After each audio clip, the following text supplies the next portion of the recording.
Kuliah Kerja Nyata atau biasa dikenal dengan sebutan KKN adalah bentuk kegiatan pengabdian kepada masyarakat oleh mahasiswa dengan pendekatan lintas keilmuan dan sektoral pada waktu dan daerah tertentu di Indonesia.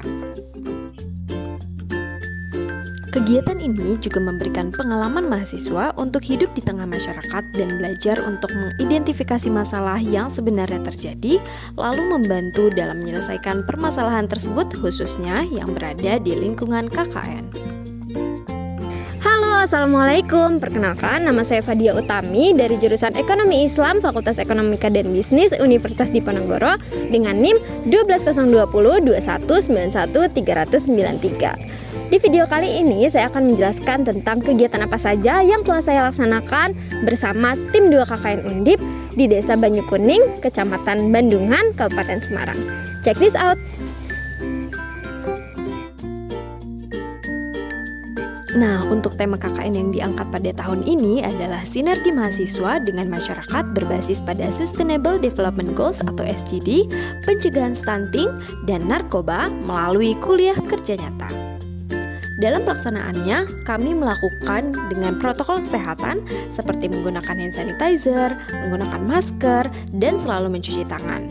Sudah 3 kali ini yang dimulai dari tahun 2020 hingga 2022, kegiatan KKN Undip tidak dilakukan di lokasi yang dipilih oleh pihak universitas, tetapi lokasi kegiatan KKN dilakukan di wilayah domisili tempat mahasiswa tinggal.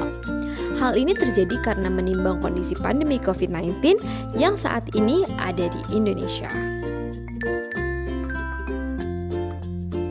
Saya sendiri melakukan kegiatan KKN di Desa Banyukuning, Kecamatan Bandungan, Kabupaten Semarang, sebagaimana wilayah domisili saya saat ini. Saya melakukan KKN di desa ini bersama dengan 4 mahasiswa lain yang berdomisili pada lokasi yang sama. Saat pertama kali datang, kami disambut di kantor Desa Banyukuning oleh Kepala Desa Banyukuning yakni Bapak Setio Utomo. Setelah mendapatkan izin melakukan kegiatan KKN, kami langsung diberikan arahan oleh Kepala Desa untuk melakukan survei potensi desa untuk penyusunan program KKN. Desa Banyukuning berbatasan dengan Kecamatan Bandungan di sisi utara, Kecamatan Ambarawa di sisi timur, Kecamatan Jambu di sisi selatan, serta Kecamatan Sumowono di sisi barat.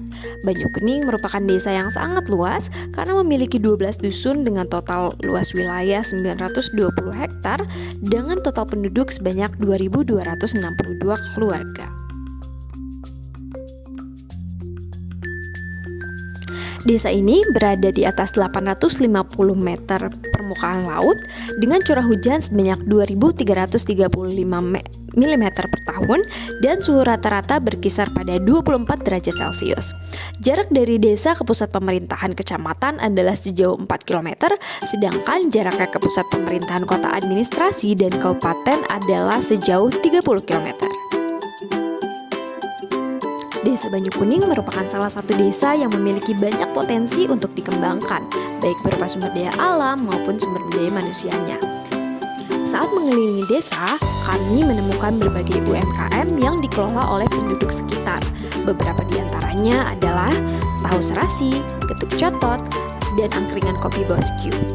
Desa Banyukuning juga baru saja meresmikan destinasi pariwisata baru di wilayah Bandungan, yakni Desa Wisata Banyukuning atau yang biasa disingkat dengan Deswita.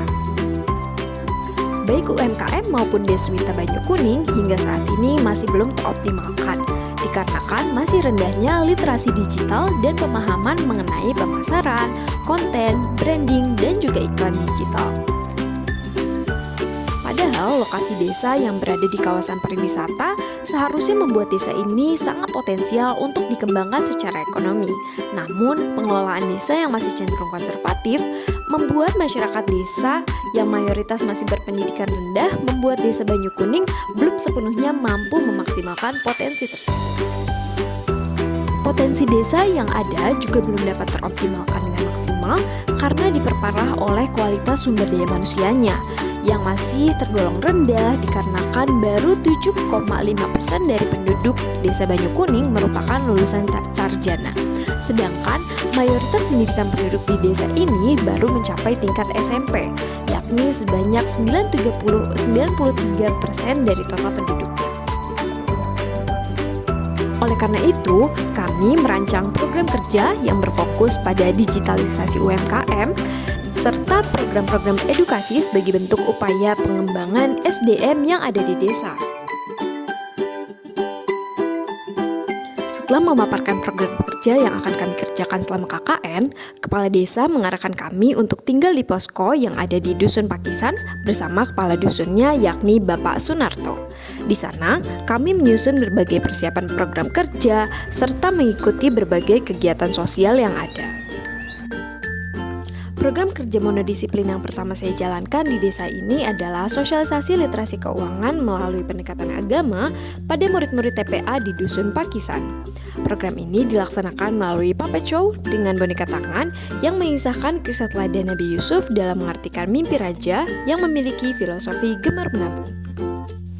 Setelah itu, saya melaksanakan program monodisiplin saya, yakni sosialisasi cinta bangga paham rupiah kepada murid-murid MTS Mambau Sadiah.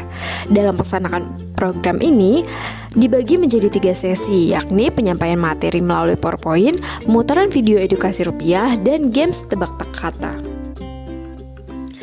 Selain melaksanakan program monodisiplin, saya juga melaksanakan program multidisiplin yakni sosialisasi anti narkoba dan gerakan pencegahan stunting. Program sosialisasi anti narkoba dilaksanakan di MTS Mambau Sadiah juga dengan membagi menjadi 2 sesi yakni pemaparan materi dan games. Pada sesi pemaparan materi, siswa diberikan pemahaman mengenai jenis-jenis narkoba, kandungannya, bahayanya, serta kegiatan apa yang lebih bermanfaat dari narkoba dalam upaya pencarian jati diri. MTS Mambau Sadiah, kita muda anti narkoba.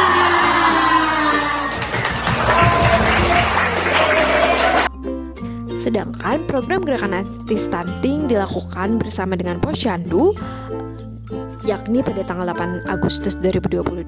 Kegiatan ini kami laksanakan melalui sosialisasi bagaimana cara mencegah stunting pada ibu hamil, ciri-ciri anak yang mengalami stunting, dan penanganan pasca stunting. Dalam pelaksanaannya, kami membagikan makanan bergizi, leaflet, serta pemahaman dasar mengenai stunting. Selain menjalankan program kerja yang kami rancang, kami juga aktif dalam berbagai kegiatan sosial seperti membantu administrasi kantor desa, kerja bakti masyarakat, mengikuti kegiatan keagamaan, dan mensukseskan peringatan Hari Kemerdekaan. Ya, kalau KKN ini kayaknya pekerjaannya ya bagus. Ya, dampaknya di Dusun Pakisan itu ya ya termasuk bagus saja. Ada beberapa kegiatan yang KKN itu bisa mengikuti kegiatan di Dusun Pakisan. Contohnya apa, Pak? Ya, kalau ada kegiatan kerja bakti ya KKN ikut bersama warga ikut membantu kerja bakti. Terus itu ada kegiatan yasinan, ada kegiatan mengajar di TPA itu ya ikut membantu. Ya, saya mengucapkan terima kasih kepada KKN. Yang pertama, kami ucapkan terima kasih untuk adik-adik KKN dari Undip, karena berkat adik-adik KKN dari Undip kami bisa terbantu ya, semua kegiatan kami dibantu sama KKN, termasuk khususnya di Deswita karena Banyukuning ini sedang OTW ke desa wisata, jadi kami merasa terbantu dengan adanya adik-adik KKN kegiatan di Deswita dengan branding dan lain sebagainya. Kami juga merasa beruntung adik-adik KKN ada di desa Banyukuning karena kami juga dibantu dengan kegiatan-kegiatan yang lainnya. Seperti kemarin ada kegiatan lomba ibu-ibu PKK, ada pembukaan atau soft opening Deswita dan lain-lain. Kami merasa terbantu. Kami ucapkan terima kasih dan sukses selalu untuk adik-adik KKN. Lalu untuk harapan Ibu untuk KKN-KKN selanjutnya? Untuk harapan KKN-KKN selanjutnya ya berusaha yang sebaik mungkin aja.